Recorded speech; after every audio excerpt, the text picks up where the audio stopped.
मां हीराबा को आखिरी विदाई देने के बाद प्रधानमंत्री मोदी अपने निजी दुख को भूलकर कर्तव्य पथ पर निकल पड़े।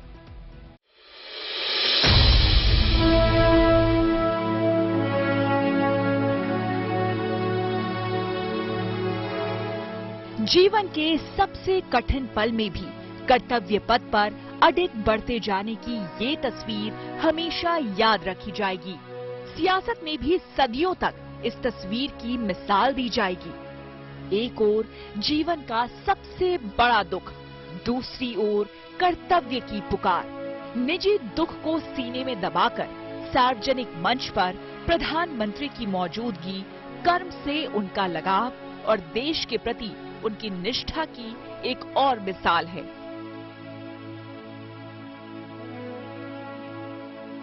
जिस मां ने स्नेह दिया, जीवन पथ पर चलना सिखाया और आदर्श दिए, उन्होंने हमेशा के लिए आंखें मूंद ली।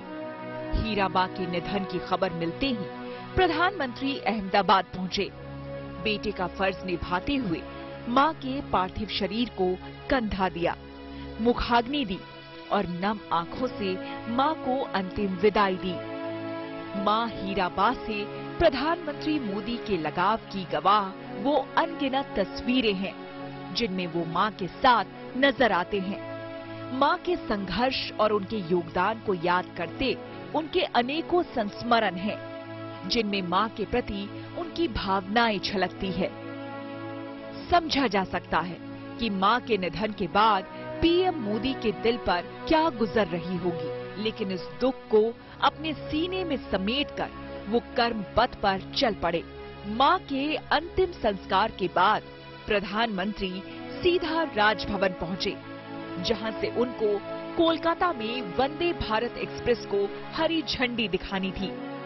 हालांकि पहले प्रधानमंत्री मोदी का कलकत्ता जाने का कार्यक्रम था, लेकिन राजभवन से ही वीडियो कॉन्फ्रेंसिंग के जरिए वो कार्यक्रम से जुड़े और वंदे भारत ट्रेन को हरी झंडी दिखाई।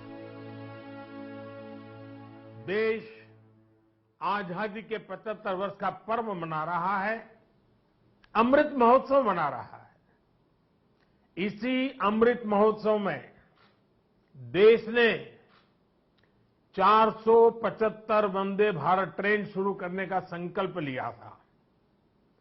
आज इसी में से एक हावड़ा न्यू जलपाईगुड़ी वंदे भारत ट्रेन यहां कोलकाता से शुरू हुई है।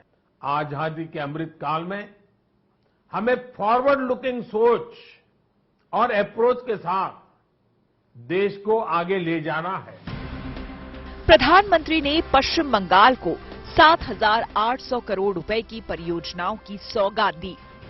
इस दौरान उन्होंने जो कुछ कहा उसमें देश और पश्चिम बंगाल के विकास की बातें थीं। न तो लहजे में कोई उदासी थी और न चेहरे पर दुख की छाप। साल 1943 उस दिन ही नेताजी सुभाष ने अंडमान में तिरंगा फहराकर भारत की आजादी का बिगुल फूंका था। इस घटना के 75 वर्ष होने पर साल 2018 में मैं अंडमान गया था।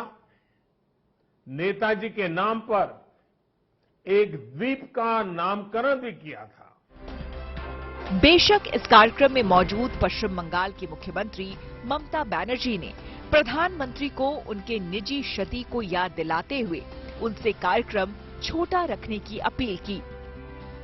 Respected Prime Minister, today is a sad day for you personally and it's a great loss of your personal life. I pray to God, may God give you the strength and bless you. But because of the sad demise of your mother, you could not reach, but heartily you have reached to us through your virtual program. And I will request to make the program cut to short, and please take rest because just you are coming from the cremation. Heeraba का पिछले कई दिनों से अस्पताल में इलाज चल रहा था। शुक्रवार की सुबह 3:30 बजे उनका निधन हो गया। गांधीनगर के एक शमशान घाट में बेहद सादगी से उनका अंतिम संस्कार किया गया। Bureau report, good news today.